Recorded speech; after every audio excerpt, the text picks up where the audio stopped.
Student selective listening કરે છે, એને ખબર નથી પડતી કે એણે આ જ પકડી લીધું કે નાપાસ થવામાં કંઈ વાંધો નથી, હા પણ એવું નથી કે નાપાસ થયા પછી જિંદગી છેલ્લી છે.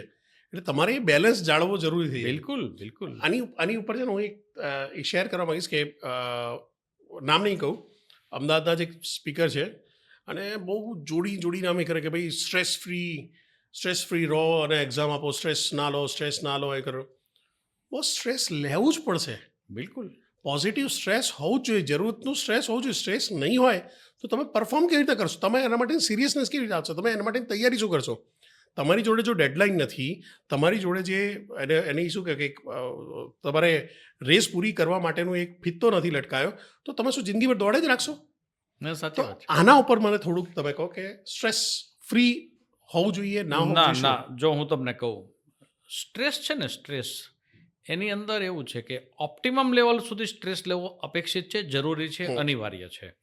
સ્ટ્રેસ વગરનો માણસ છે ને એ હંમેશા રિલેક્સ મોડમાં હશે, એ બિન જવાબદાર વ્યક્તિત્વ હશે, અથવા ગાણો.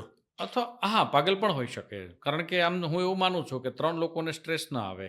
એક પાગલ માણસ હોય એને, એક બીજો હોય છે કે જેની પાસે દુનિયાનું બધું જ જ્ઞાન છે, કે એને ખબર છે કે સંસાર અસાર છે, આ છે તે છે, અને